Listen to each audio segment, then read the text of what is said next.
you got to figure out your technique for cutting through the bureaucracy you've built. Yes. To figure out what's going on. I think the really encouraging thing from Brian's talk is that it doesn't matter how big your company is and how big your bureaucracy is. Like, you can change it.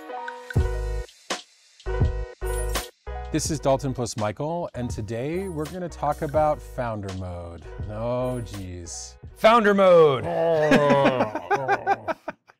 So, we were at the YC alumni event and saw the founder mode talk. And more than that, like, we've interacted with tons of YC late stage founders over the year and kind of know a lot about what happens when companies get late stage.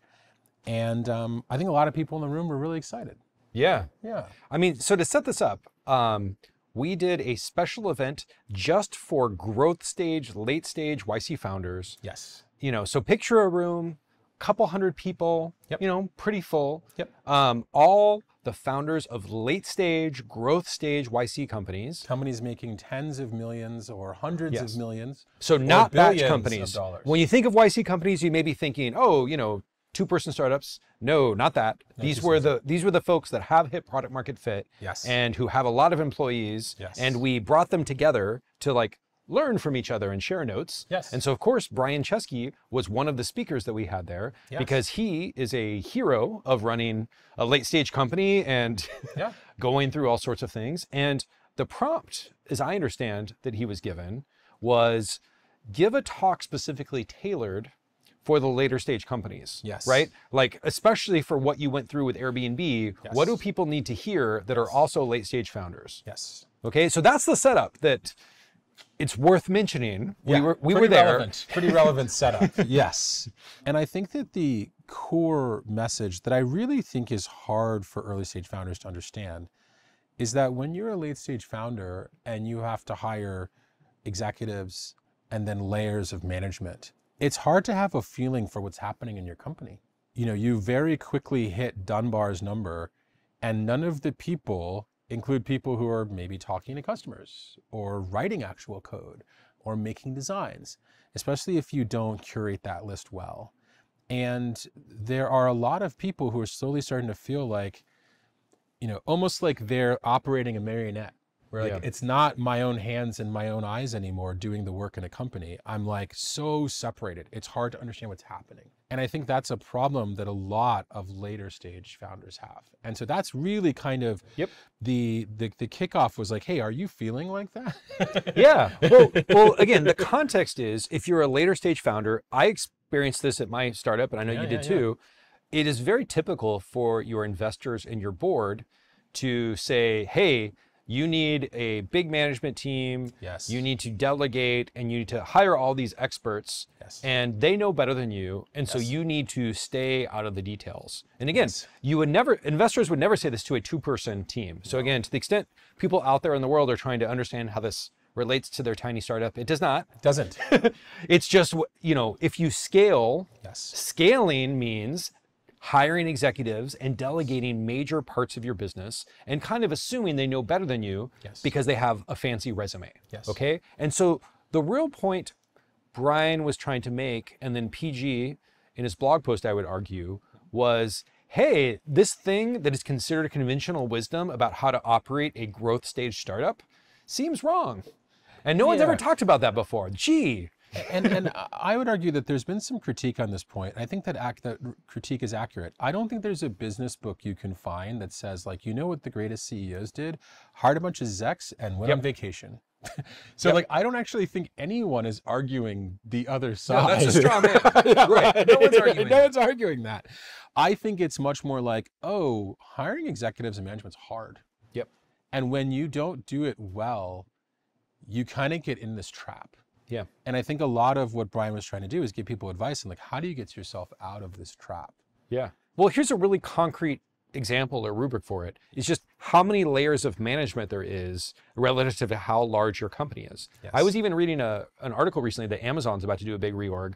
Kind of sounds like it was influenced by founder mode, if I'm real. Maybe not, maybe it was a coincidence, but they're just trying to look at how many layers of management between the entry-level folks and the CEO and just trying to move several layers. And what's hard to understand when you have an org that's like 1,000, 2,000 plus people is, it sounds so counterintuitive, especially because it's a software company. Just knowing what's going on is really hard. Like you would be shocked at the questions that a startup can answer about its users and its products that a large company, the answers are tricky. And like, I've heard of companies, hiring consulting firms because like, we don't really know how to answer the question, who are our users?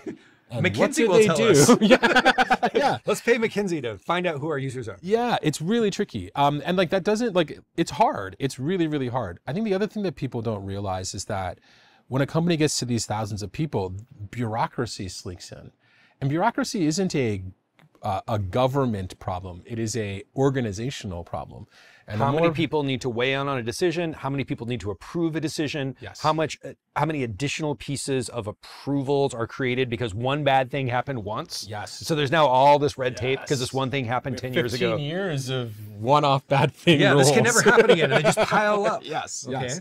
And then suddenly the things that are important, which are, talking to your users, understanding what the complaints coming in from customer service are, using your own product, understanding how your product fails people, like those things, it's weird to say it out loud, but those things somehow get shoved down the list. And it's easy to trust other people. Like, hey, I need to manage this bureaucracy and it's your jobs to do what I used to do, which is like serve the customers. And I think that mentality is wrong. Is very, very wrong. It's interesting because, Parker from Rippling came to talk to YC and give a similar talk actually to Brian's talk. He illustrated what he does when a problem gets to his desk. And I love this explanation because he's basically like, look, if I'm seeing a problem, many, many people below me did not fix it, right? And he's like sending some message, like if a problem is sneaking all the way up the chain to get to me, sending some message all the way down and expecting the person at the bottom to like hear it, that's never going to happen. And so he has this technique where he takes every layer of management all the way down to the individual contributor doing the work, and they all together go and talk to the individual contributor and figure out what the hell's going on and how do we fix it. And there's like a subtle message that anyone below him could have done that exercise without him, and maybe the problem would have gotten to his desk. And I think that like, that's one of many techniques of founders use to cut through that bureaucracy and to figure out what the hell's going on. And I think a lot of what Brian was really saying is that like, you got to figure out your technique for cutting through the bureaucracy you've built. Yes. To figure out what's going on. And if people are preventing you from doing that you hired. Well, he made an interesting point that he was disinvited from his own meetings at his own company because he was seen as causing problems and not, And so again, this was one of his points, which was, the bureaucracy was so big that it was trying to keep me out of it, and it was my own company. Yes. And so, again, is this relevant to a 2-person startup? No. Is this relevant to a 10-person startup? No. It's a stretch, okay? I don't think so. No, not even close. No. Right? What kind of dysfunctional setup you have. So this is very clearly for what happens when you have such a large number of humans in your organization, that the founder is sort of put on the sidelines and told to just stay in their lane and no longer be involved in the mechanics of running their company. And it's interesting is like, I would flip it around because I think when you hire great managers and great executives, you get a very different vibe. When you hire great managers and great executives, they understand the power and the authority of a founder.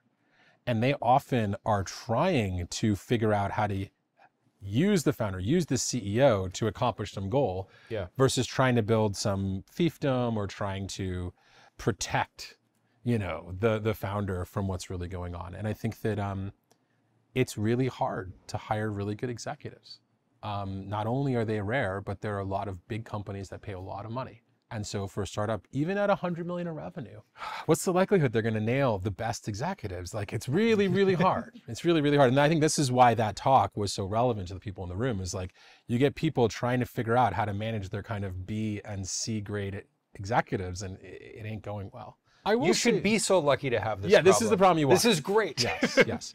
I will say this. I think one of the threads that this took, which I found weird, was it changing it from a conversation about executives and management versus founder CEO to a conversation about investors versus a founder CEO, which was weird. It was kind of like, oh, at the board, we know what to do and the founder's not doing it. I thought that was kind of a weird take on it, but I think if you're an investor commenting on founder mode, maybe it's the easiest to just make yourself the main character. Yeah, I didn't get that either, honestly. Yeah, but that wasn't actually part of the there was no point in the conversation where it was like, oh, my investor told me to do this and I disagree with it. Like, that was irrelevant.